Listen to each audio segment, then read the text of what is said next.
खुलुमबाय रायजोफोर, दिनै मोनाबिलिनि खौराङाव बयखौ बरायनानै लाग्रोबाय। दासिमनि खौरांफोरा जाबाय। गिबि खौराङाव दङ समाजारि बिजोङाव गोसारदों बर'नि खेराइ मोसानाय देंखोखौ लानानै गनायजाथावै फाव दिन्थिनानै मोसानाय। जानो हागौ नोंथांमोनाबो नुनो मोन्दों समाजारि बिजोंनि गेजेरजों।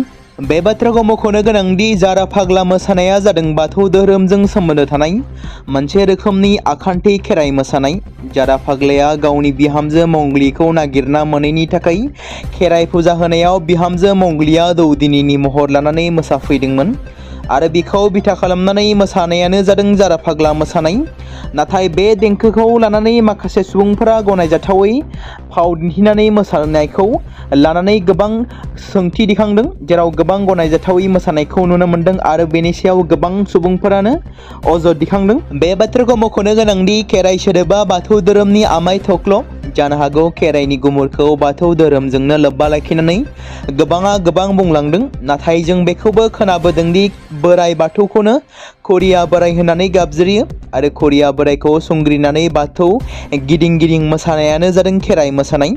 नाथाय आथिखालाव खेराइ मोसानाया मोनसेल' धोरोमनि बेंखनावल' थायालासिनो बयजोंबो अनसायजानाया थारैनो जोंनि थाखाय गोग्गाथाव बाथ्रा। नाथाय बेखौबो नोजोर होनाया मोजांदि जाय गुमुरजों खेराइनि दोंफ्रोमबो मोसानाया जोनोम मोन्दों बेनि ओंथिखौ जेन रावबो गुबुंले खालामा।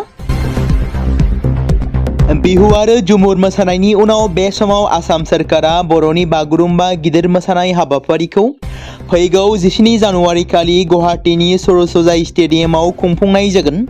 10,000 मोसागिरिफोरा बागुरुम्बा मोसानानै दिन्थिफुंगोन। बे हाबाफारियाव हादोरनि गाहाय मन्त्रि नरेन्द्र मदि बिथाङा बाहागो लागोन। बेनि थाखाय बिटिसिजों लोगोसे आसामनि गुबुन गुबुन जिल्लानिफ्राय बागुरुम्बा मोसागिरिफ्रा गुवाहाटीयाव रिहार्सल खालामगासिनो दं।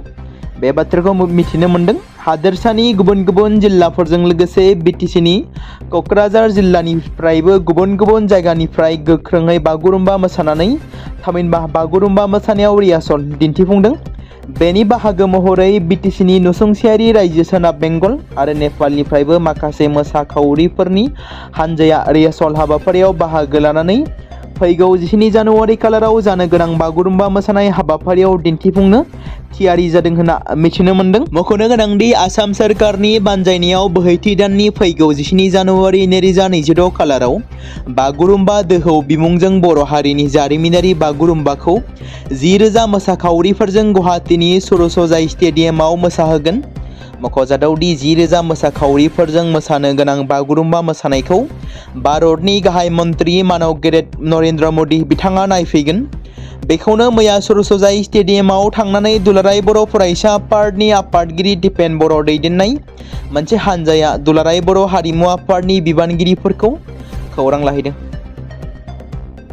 थारैनो बिटिसिआव मा जानो थांगासिनो दं? माब्लाबा जिनाहारि खालामनाय जाथाय, माब्लाबा जौ जुवानि आड्डा, बेबादिनो गोबां समाजनि बेरेखा खामानिफ्रा सोलिनो हमदों। बे बिथिंखौ नोजोर बोनानै नायोब्ला मोनसे समनि बादि फिन महर लाफिनगोन नामा बिटिसिआ? बर' थुनलाइ आफादनि जथुमावबो जालांनाय लाजिथावना आरो सोंखारिजाथाव जाथायाबो मख'जाथाव। जों मिथिगौ 2000 मायथाइनि उन आरो सिगां बोसोरफोराव जाबोनाय बर'जों बर' दाङाबाजि, गुबुन हारिजों सोमजिनाय बुथारलायनाय, न' सावनाय जाथायफोरा मख'जाथाव।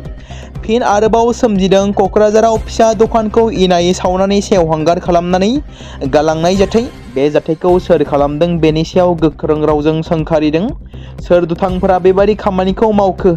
मिथिनो मोननाय बायदिब्ला मैया थांनाय हरनि समाव सिनाय मोनै दुथांफोरा क'क्राझार टाउननि गौरनगराव थानाय कार्तिक नन्दि मुंनि सासे सुबुंनि फिसा पान दखानखौ सावनानै गालांनाय जाथायखौ गोख्रों रावजों सोंखारिदों अल बिटिसि बेंगलि इउथ फेडारेशननि आफादगिरि बिजु साहा बिथाङा।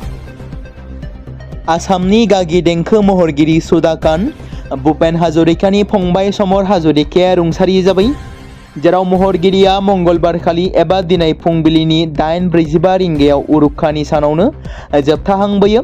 गोबाव समनिफ्रायनो लोमजानानै थानाय हाजरिकाया गावनि जिउखौ देंखोनि थाखाय बावसोमनानै निजारापाराव थानाय गावनि न'निफ्राय बिदाय लायो। साननैसो सिगां बिथांखौ गुवाहाटीनि गंसे प्राइभेट हस्पिटालाव थिसनदोंमोन। बिथांनि सावस्रियाव दसे सम मोजां जानायनि उनाव बिथांखौ न'आव फैफिननो गनायथि होनाय जादोंमोन।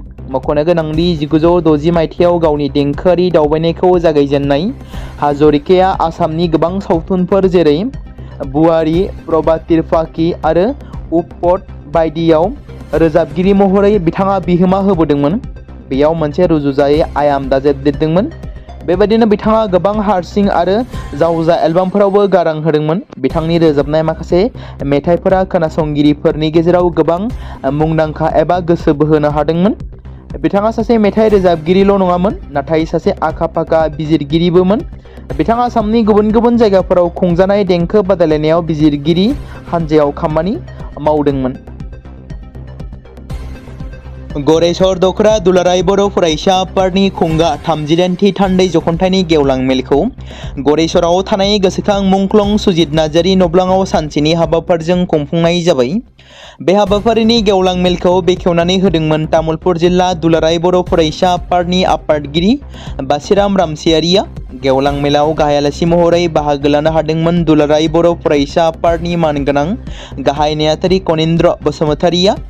गेवलां मेलाव जर'खा आलासि महरै बाहागो लाबावदोंमोन मिरु एबसुनि हारिमु नेहाथारि सुसिल इस्लारि, बर' थुनलाइ आफादनि बारग' नेहाथारि बिनय कुमार नार्जारि आरो ओनसोलनि गोबां सानसुमै दैदेनगिरिफोरजों लोगोसे फरायसा फरायसुलि आरो रायजो राजाफोरनि बाहागो लानायजों गेवलां मेला गाहामैनो जाफुंसार जालांबाय होनना मिथिमोनदों। सिखोनाजार बियाब दुलाराय बाथौ गौथुमा देग्लाय गाजा गोमजायै खुंगा 34थि बोसोरारि जथुमा हाबाफारि खुंफुंनो थाखाय लाहार फाहार जादों। क'क्राझार जिल्ला बिसमुरिनि सिङाव थानाय सिखोनाजार बियाब दुलाराय बाथौ गौथुमा देग्लाय गाजा गोमजायै बाथौ मेला लाफानानै फैगौ 21 जानुवारि खालारनिफ्राय लानानै 28 जानुवारि खालारसिम खुंफुंनो थाखाय साखाफारा। लोगोसे दिनै बानजाय आफादनि मावख'खौ बेखेवनाय लानाय जायो होनना खौरांनि गेजेरजों फोरमायदों। बे गोथार बाथौ सान एबा खेराइ फुजा फालिनो थाखाय माखासे गोनां आयदा जेरै बाथौ धोरोम सिबिनायाव लाइमोनफोरनि मावनांगौ बिबान, बाथौ धोरोम सिबिनायाव बाथौ गुरुफोर लोगोसे नायखांगिरिफोरनि मावनांगौ बिबान, बाथौ धोरोम सिबिनायाव मायनावफोरनि मावनांगौ बिबान बेफोरनि सायाव मोजांथारै सावरायगोन होननानै फोरमायदों खौरांनि गेजेरजों आफादगिरि सरलकान्त नार्जारि बिथाङा। बेनिखायनो बे हाबाफारियाव ओनसोलनि रायजो राजाफोरखौ जानो गोनां गोथार बाथौ सान आरो बाथौ मेलायाव बाहागो लाफैनो थाखाय खावलायहरदों।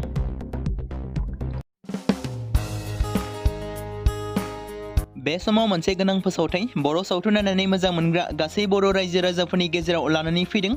मोनसे बर'नि OTT प्लेटफर्म गोनां, जाय प्लेटफर्मनि गेजेरजों नोंथांमोना बर'नि गोदान गोजाम सावथुनफोरखौ नुनो मोनगोन। थांनाय माखासे बोसोर सिगां बर'नि गेजेराव लानानै फैनाय निउबो एप बायदिनो फिन आरोबाव लानानै फैदों बर' रायजो राजाफोरनि थाखाय। बे बाथ्राखौ मख'नाया गोनांदि 2025 मायथाइनि जानुवारि दानाव ओंखारनाय आंगो स्ट्रिम मुंनि मोनसे OTT प्लेटफर्म गोनां निउबो एपनि गेजेरजों नोंथांमोना गोबांथार बर'नि सावथुनफोर जेरै ट्रेजेडि, रमान्टिक, एक्सन आरो कमेडिजों बुंफबनाय सावथुनफोरखौ नुनो मोनगोन। जेरै सनानि नखर, थांखि गैयै समाज, अनसुला आफा, हिर', बिमा बायदि बाजै, अर, थैसाम, वान्टेड, संदान आरो रं नाम्बार बायदि सावथुनफोरा मख'जाथाव। बेफोर सावथुनफोरखौ नायनो थाखाय नोंथांमोना गिबियावनो आंगो स्ट्रिम एपखौ गाव गावनि मबाइलाव थानाय प्ले स्ट'रनिफ्राय डाउनल'ड खालामनानै लोगोसे इनस्टल खालामनानै गावनि मबाइल नाम्बारजों लग इन खालामनानै लाग्रोनांगोन। बेनि उनाव नोंथांमोना गोबांथार नुनो मोनै सावथुनफोरखौ गुगोल पे, फन पे आरो पेटिएमजों रं नाम्बार सावथुनखौ नायनो थाखाय 60 रां आरो संदान सावथुनखौ नायनो थाखाय 80 रां, वान्टेड सावथुनखौ नायनो थाखाय 60 रां, थैसाम सावथुनखौ नायनो थाखाय 60 रां बेबायदिनो गोबांथार नुनो मोनै सावथुनफोरखौ नायनो थाखाय सुबिदा खालामनानै होदों आंगो स्ट्रिम प्लेटफर्मा। फिन नोंथांमोननि गेजेराव फोरमायबावनो लादों बर' सावथुन नायनानै मोजां मोनग्रा गासै बर' रायजो राजाफोरनि गेजेराव लानानै फैदों मोनसे बर'नि OTT प्लेटफर्म गोनां, जाय प्लेटफर्मनि गेजेरजों नोंथांमोना बर'नि नुनो मोनै सावथुनफोर जेराव गोदान गोजाम सावथुनफोरखौ नुनो मोनगोन।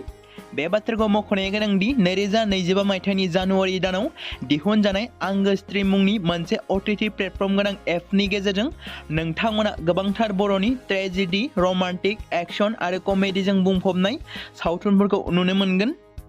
जेरै रं नाम्बार, संदान, वान्टेड, थैसाम, अर, बिमा बायदि बाजै, हिर', अनसुलाफा, थांखि गैयि समाज, सनानि नखर बायदि बायदि सावथुनफ्रा मख'जाथाव।